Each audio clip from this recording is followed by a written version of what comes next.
आपण ज्याला घर म्हणतो ती आपली सूर्यमाला, पण खरं तर या घराला एक एक्सपायरी डेट आहे. हो, आणि म्हणूनच मानवजातीला टिकून राहण्यासाठी एक नवीन मार्ग शोधणं गरजेचं आहे. कारण एक गोष्ट तर नक्की आहे, आपल्या जगाचा अंत होणार आहे. आपल्या सूर्याचा जन्म होऊन जवळपास 4.5 अब्ज वर्ष झाली आहेत, म्हणजे तो आता त्याच्या मध्यावर आहे. पण पुढच्या 5 अब्ज वर्षांमध्ये सगळं काही बदलणार आहे. आपला सूर्य फुगायला लागेल आणि तो एक रेड जायंट म्हणजे लाल राक्षसी तारा बनेल.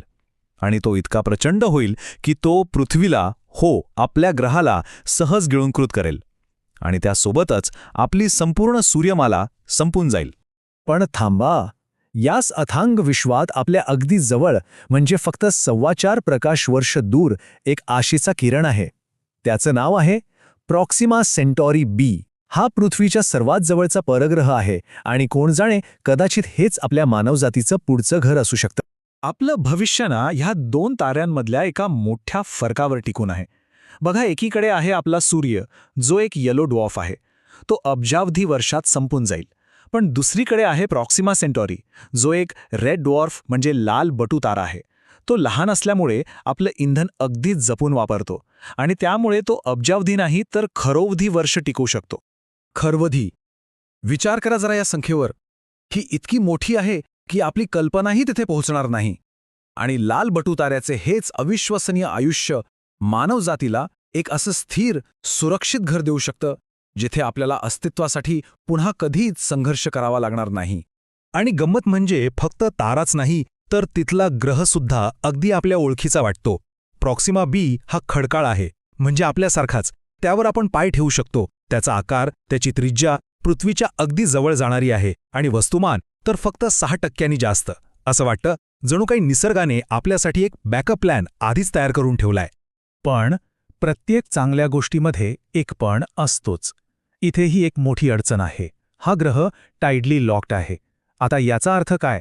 सोप्या भाषेत सांगायचं तर, जसं आपल्या चंद्राची एकच बाजू आपल्याला नेहमी दिसते, तसंच या ग्रहाची एक बाजू नेहमी त्याच्या ताऱ्यासमोर असते आणि दुसरी बाजू कायम अंधारात. यामुळे झाले काय, तर या ग्रहावर 2 टोकं तयार झाली आहेत. एकीकडे कायमचा दिवस, तर दुसरीकडे कायमची रात्र. चला, आपण या ग्रहावर उतरण्याचा प्रयत्न करूया. पहिली जागा निवडूया जिथे कायम दिवस असतो, जिथे प्रकाशच प्रकाश आहे. वरवर पाहिलं तर ही जागा एकदम परफेक्ट वाटतंय, नाही का? उतरण्यासाठी एकदम आदर्श. पण नाही, हा प्रकाश म्हणजे मृत्यूचा सापळा आहे. कारण प्रॉक्सिमा सेंटॉरी हा एक फ्लेअर स्टार आहे. म्हणजे तो सतत प्रचंड विनाशकारी सौर ज्वाला उकत असतो. या दिवसाच्या बाजूला उतरण्याचा अर्थ आहे काही तासांच्या आत तीव्र उष्णता आणि रेडिएशनमुळे आपलं यान आणि आपलं शरीर दोन्हींचं भस्म होणं. म्हणजे इथे जगणं शक्यच नाही. ठीक आहे, मग दिवसाची बाजू तर गेली, मग रात्रीच्या बाजूचं काय? चला तिकडे पाहूया. ती बाजू कायम अंधारात आहे, ताऱ्यापासून पूर्णपणे दूर. म्हणजे निदान तिथे त्या भयानक सौर ज्वालांचा धोका तरी नाही. पण इथे एक वेगळाच, तितकाच भयंकर धोका आहे. या बाजूवर त्या ताऱ्याची उष्णता किंवा प्रकाश कधीच पोहोचत नाही. त्यामुळे इथलं तापमान जातं उणे 193 अंश सेल्सिअसपर्यंत. ही इतकी गोठवून टाकणारी थंडी आहे की काही तासांतच माणसाचं रक्त गोठून दगड होईल. म्हणजे काय, तर ही बाजूसुद्धा कॅन्सल. मग आता करायचं काय? एकीकडे आग, दुसरीकडे बर्फ, दोन्ही बाजू जीवघेण्या. पण या दोन्ही टोकांच्या अगदी मध्ये एक अरुंद जागा आहे आणि तिथेच मानवजातीची शेवटची आशा दडलेली आहे. या जागेला म्हणतात द टर्मिनेटर लाईन. ही एक अशी जादूची जागा आहे, एक अरुंद पट्टी जिथे ती आगीची बाजू आणि ती बर्फाची बाजू एकमेकांना मिळतात. आणि इथे शास्त्रज्ञांच्या मते तापमान असेल साधारण 25 ते 35 अंश सेल्सिअस, म्हणजे अगदी आपल्या पृथ्वीसारखं. या तापमानात पाणी द्रवरूपात राहू शकतं आणि सौर ज्वालांचा थेट धोकाही इथे पोहोचत नाही. विचार करा, हीच ती जागा आहे जिथे मानवजात खरवदी वर्ष आरामात जगू शकते. पण कहाणीत अजून एक ट्विस्ट आहे. ही जागा आपल्यासाठी स्वर्गासारखी असली तरी एक मोठी अडचण आहे. आपण ती इथून पृथ्वीवरून नीट पाहूच शकत नाही. किती विचित्र गोष्ट आहे, नाही का? आपला सर्वात जवळचा शेजारी, पण त्याच्याबद्दलची सगळ्यात महत्त्वाची गोष्टच आपल्याला माहिती नाही. तर मग प्रश्न येतो की आपण इतक्या दूरच्या ग्रहांचं वातावरण तपासतो तरी कसं? तर बघा, एक पद्धत आहे. समजा एक ग्रह त्याच्या ताऱ्यासमोरून जातोय. तेव्हा त्या ताऱ्याचा प्रकाश त्या ग्रहाच्या वातावरणाच्या अगदी कडेकडेने आपल्यापर्यंत येतो. आपण त्याच प्रकाशाचा अभ्यास करतो आणि शोधून काढतो की त्या वातावरणात कोणते घटक आहेत. यालाच ट्रान्झिट स्पेक्ट्रोस्कोपी म्हणतात.